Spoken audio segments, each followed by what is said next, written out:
Καλησπέρα. Για τα παιδιά Τρούμαν θέλω να μιλήσω σήμερα, με αφορμή μια συζήτηση που είχα σε μια συνεδρία. Τρούμαν έχω ονομάσει τα παιδιά αυτών των λογαριασμών στα social, που μπορείς να μπεις και να παρακολουθήσεις όλη τους τη ζωή. Πώς ξυπνάνε το πρωί, τι τρώνε, πώς παίζουνε.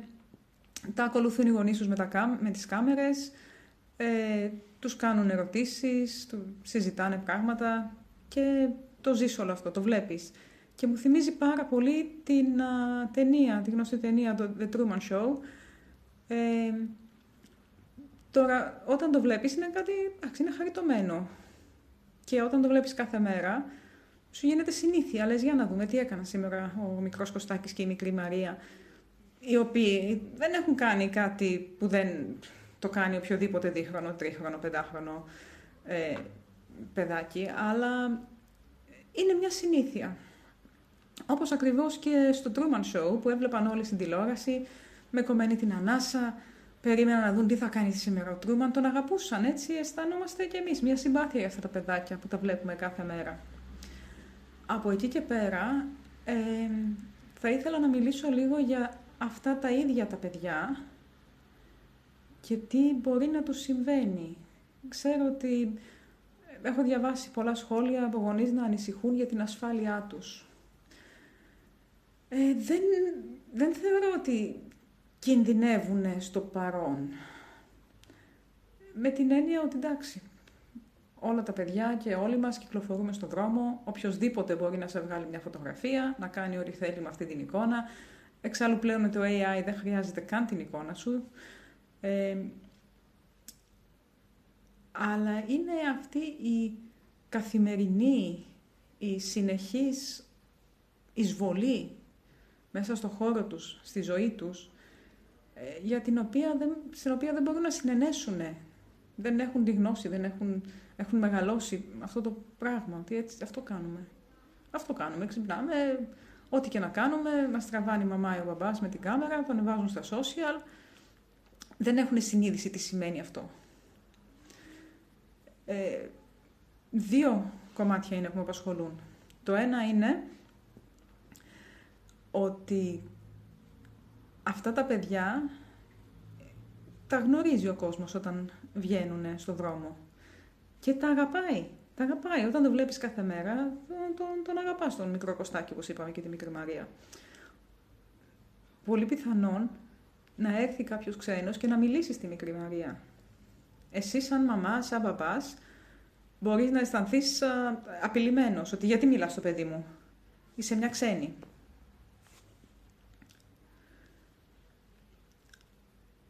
Και θα έχεις δίκιο, σκέψου όμως, αυτή δεν νιώθει ξένη. Σκέψου λίγο τους ανθρώπους που βλέπεις στην τηλεόραση καθημερινά. Αν παράδειγμα παρακολουθείς κάποια εκπομπή ενημερωτική ή ακόμα και κάποιο σύριαλ και βλέπεις τους ηθοποιούς. Για σένα είναι γνωστοί. Γι' αυτό άλλωστε και πάει ο κόσμος και μιλάει στους διάσημους στον δρόμο και είναι κάτι που το έχουν συνηθίσει.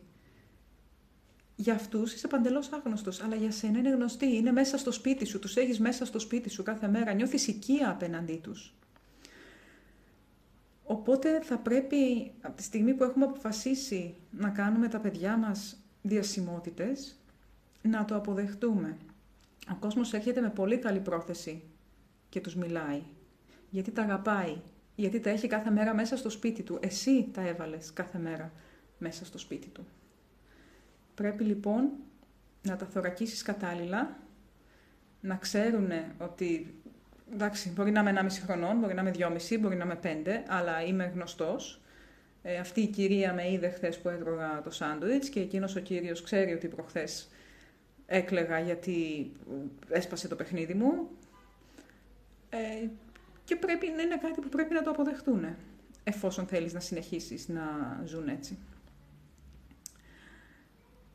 Το άλλο κομμάτι που με απασχολεί περισσότερο είναι το κομμάτι της συνένεσης που δεν μπορούν να δώσουν και τι θα συμβεί αργότερα στη ζωή τους. Δηλαδή, όταν έρθει το 13χρονο, 14χρονο παιδί σου ή το ενήλικο παιδί σου και σου πει «Μαμά, μπαμπά, γιατί ξέρει όλος ο πλανήτης τι έκανα όταν ήμουν 2 χρονών ή 5 ή 7. Κάποιες ιστορίες που εμείς σαν γονείς τις βρίσκουμε χαριτωμένες, μπορεί τα παιδιά να τις βρίσκουν ντροπιαστικές. Μπορεί το παιδί μας να θέλει να επιλέξει την ανωνυμία και να μην μπορεί πλέον να το κάνει.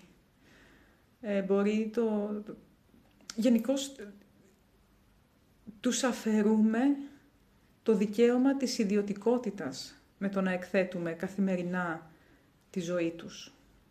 Θέλω και πάλι να ξεκαθαρίσω πράγματα, δεν μιλάω για μια φωτογραφία που βγάλαμε, γιατί κοίτα τι ωραία ο Γιωργάκης κάνει ποδήλατο χωρίς βοηθητικές, κλικ, το ανεβάζουμε, πώς μεγάλωσε η Κατερίνα μας, πάει στον πρώτο της χορό, τι όμορφη με το φόρεμα, κλικ, το ανεβάζουμε, λέμε μια αστεία ιστορία για το παιδί μας, μια χαριτωμένη ιστορία. Βάζουμε ένα κλιπάκι, ένα βιντεάκι από το παιδάκι μας, ξέρω εγώ, μια φορά. Δεν μιλάω για αυτά, μιλάω για την καθημερινή εισβολή στον προσωπικό τους χώρο.